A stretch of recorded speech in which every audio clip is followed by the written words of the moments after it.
Depressiyada olmuşam. Mənim ən dəhşətli günlərim Əşrəf müəllim dünyasını dəyişəndən sonra oldu. İndi yenə mənə ağladıcı. Yox, ağlamaq istəmirəm. Necə oldu rəhmətə getdi Əşrəf müəllim? Əşrəf müəllim, deyim sizə ki...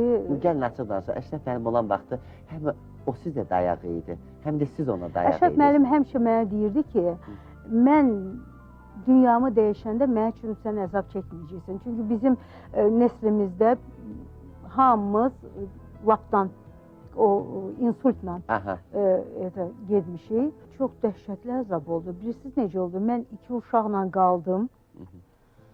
Uşaqların hələ əlləri çörəyə çatmamışdı. Evdə heç nə yox. Hər nə vardısa satdım. Verdim, deməli bu yası yola verdim. Deyim sizə ki, qalmışdıq belə də bir parça çörəyə məruz qalmışdıq. Ondan sonra deməli fikirləşdik ki, neynəyək, neynəməyək. Belə qərara gəldi ki, Əşrəf müəllim demişdi ki, çalış bu evi satma. Hətta mən bildiyimə görə o vaxtda siz hətta bir parça çörəyi də tapa bilmirdiniz. Mən nə deyirəm? Çalış bu evi satma, amma satsan, əgər sənə lazımdırsa, elə vəziyyətə düşəcəksənsə, onda satarsın, pis vəziyyətində.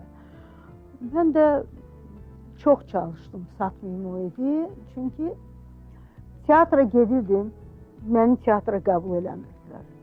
Evi satdıq, deməli, ev almalıydım birdən. Heç olmasa 2 yerdə ev almalıydım ki, birini 2 oğlum vardı da, sonra neyə bilərdim ki.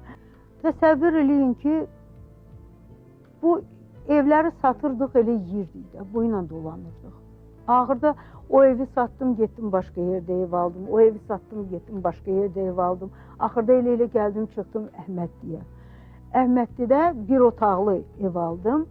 Mənim də Natəvan adda bir deməli rəfiqəm vardı, həm də Əşrəf müəllimgilin qonşuları idi. Onlar köçüb getmişlər xaricə. Onlar mənə dedilər ki, bəs istəyirsən gəlsən də, biz orada sənə viza verərik, gələrsən. Mən də dedim, yaxşı, axı, çünki bilirsiniz necə, mən artıq neçə illərdir gedirdim işə, məni işə götürmürdülər. Əşrəf müəllimə görə? Nə? Götürmürdülər işə? Tək Əşrəf müəllimə görə yox, mən bilməm daha nəyə görə. Çünki müəyyən, sonra başa düşdüm ki, müəyyən insanlar zəng eləyirdilər, məni, necə deyim sizə, teatra qayıtmağıma mane olurdular. O insanlar da başa düşdülər ki, onlar bir ailəni 10 il ac qoydular. Mənəvi əzab verdilər. Sonra, deməli, nəinki mənəvi, həm də maddi əzab idi bu. Elə oldu ki, ora getmək də, xaricə getmək də mənə müəssər olmadı. Çünki artıq burada Bakıda mən heç yerə girə bilmirdim işə. Deyirlər, siz bizi ilə zarafat edirsiniz, siz aktrisasınız, siz səhnədə olmalısınız. Evdə təsəvvür eləyin ki,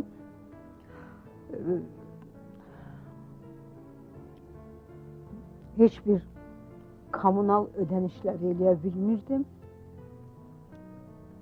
İşıq yanmırdı.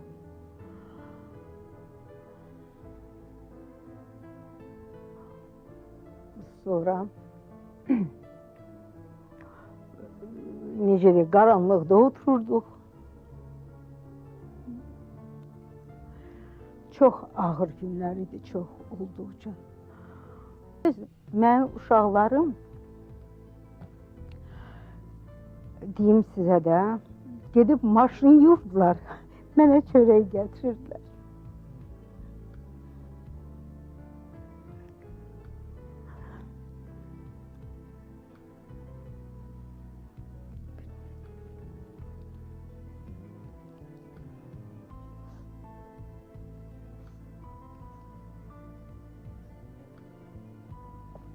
elə deyirdim ki, öyrənməyəcəm səni.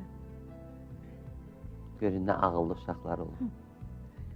Və o vaxtda hansı hisslər keçirdiniz Səmə xanım? Mən onlarla fəxr eləyirdim. Mən onlarla fəxr eləyirdim ki, onlar heç bir pis yola getmədilər. Onlar öz balaca əllərinə gedib mən üçün pul qazanırdılar.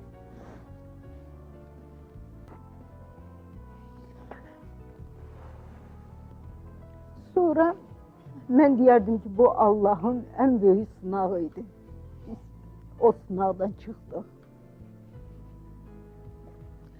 Deyim sizə ki, 10 il nə mən işə qayıda bildim, nə də uşaqlar bir iş tapa bildilər. Heç kəsin də yanında, heç kəs bilmirdi, mən nələr çəkirdim. Geyinirdim, bəzənirdim, çıxırdım. Hamı elə bilir ki, mən çox gözəl yaşayıram. Heç kəsə də gedib demirdim. Günlərin bir günü, deməli, bu 10 il ağır vəziyyətdən sonra, günlərin bir günü kiçik oğlum gəldi, dedi ki, mama, mən evlənirəm. Dedim, ay bala, necə evlənirsən? Qalmağa yerin yox. Bir otaqdır Əhmədlidə. Yeməyə çörəyin yox, əlində işin yox. Sən necə evlənirsən, ay bala? Mən heç nə eləyə bilmərəm sənin üçün. Dedi, yox. Mən özüm eləyəcəm hamısını. İlk növbədə gedib özümə iş axtaracağım. Siz təsəvvür edirsiniz, elə bir tilsim idi düşmüşdük biz. 10 il. Nədənsə bu qızın bəlkə də mən gəlimin niyə hörmətini saxlayıram, niyə mən onu çox istəyirəm. Yəqin ayağı düşərliyi oldu. Yox, tək ona görə yox.